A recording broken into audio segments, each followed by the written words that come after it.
గిట్టుబాటు ధరలకు ఖర్చు పెడతానన్నావు. 4,000 కోట్లు ప్రకృతి విపత్తుల కింద సాయం చేస్తానన్నావు. అవన్నీ కూడా గాలికి వదిలేసావు. నీ 3 లక్షల టిట్కో ఇళ్ళు, కట్టిన ఇళ్ళు కూడా ఇవ్వకుండా పాదయాత్రలో 630 హామీలు ఇచ్చావు. ఇవాళ అన్నీ కూడా గాలికి వదిలేసావు. నవరత్నాలు అన్నావు. ఆ తెలుగుదేశం ప్రభుత్వ హయాంలో చంద్రబాబు నాయుడు గారు 2,000 రూపాయలని 3,000 మొదటి నెలలో ఎన్నికల్లో గెలిచిన తర్వాత మొదటి నెలలో 3,000 ఇస్తానన్నారు.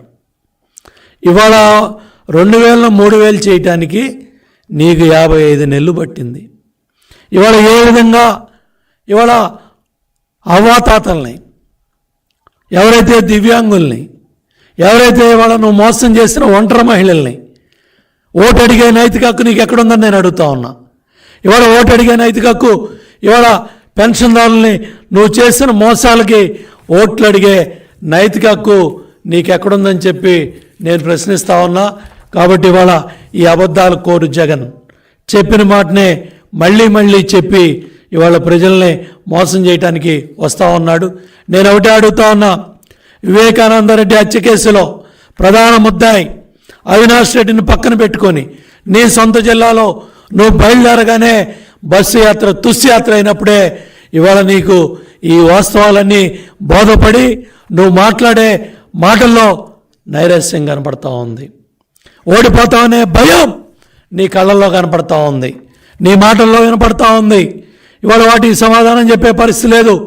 కోడికత్తి సీనుని 5 ఏళ్ళు జైల్లో పెట్టి ఇవాళ ఆ డ్రామాలన్నీ కూడా అయిపోయినాయి. మళ్ళీ చెప్పిన మాటలే, చెప్పిన అబద్ధాలే పెట్టుకొని దేవుడు అని చెప్పి మాట్లాడుతూ ఉన్నావు. ఇవాళ చంపిన ముద్దాయిల్ని పక్కన ఉన్నారు, చంపించిన వాళ్ళు నీ పక్కన ఉన్నారు.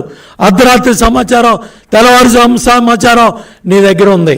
కానీ ఇవాళ మాయ మాటలు చెప్పి ప్రజలను నమ్మించి ఇన్సైడర్ ట్రేడింగ్ అని తప్పుడు కేసులు పెట్టి అమరావతి రైతుల మీద వాళ్ళ ఉసురంతా కూడా తగిలి ఇవాళ అమరావతి రైతులు పెట్టిన కన్నీళ్లు, వాళ్ళ మీద పెట్టిన కేసులు, వాళ్ళని రైతాంగాన్ని, రైతు కూలీల్ని వాళ్ళ మీద SC ST కేసులు పెట్టి వాళ్ళని జైల్లో పెట్టి వాళ్ళ ఉసురు తీసుకున్న విధానం అంతా కూడా నీ ప్రభుత్వాన్ని తరిమి కొట్టడానికి సిద్ధంగా ప్రజలు ఉన్నారు.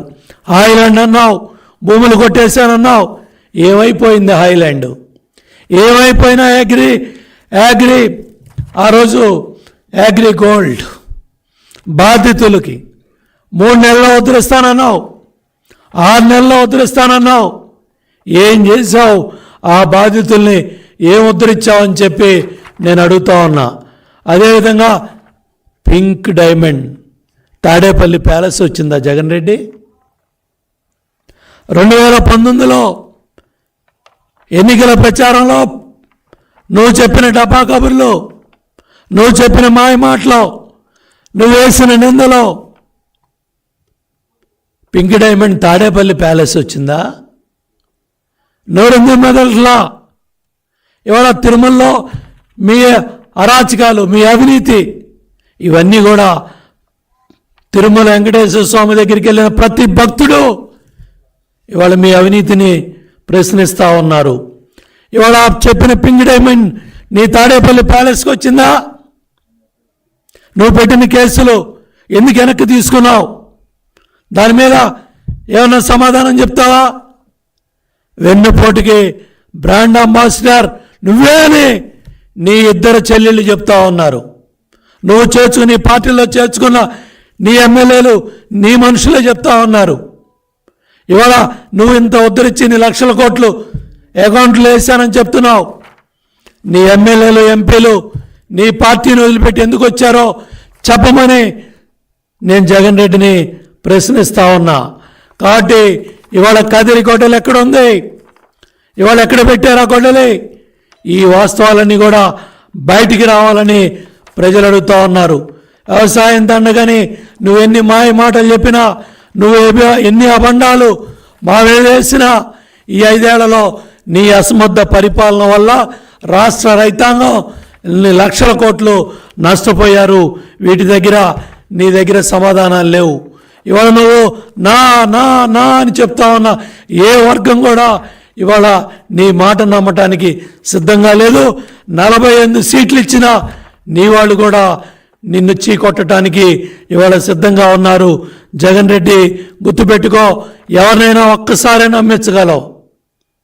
ఆ నమ్మకాలన్నీ కూడా 2019లో అయిపోయినాయి. నమ్మకాలను గొంతు కోసావు.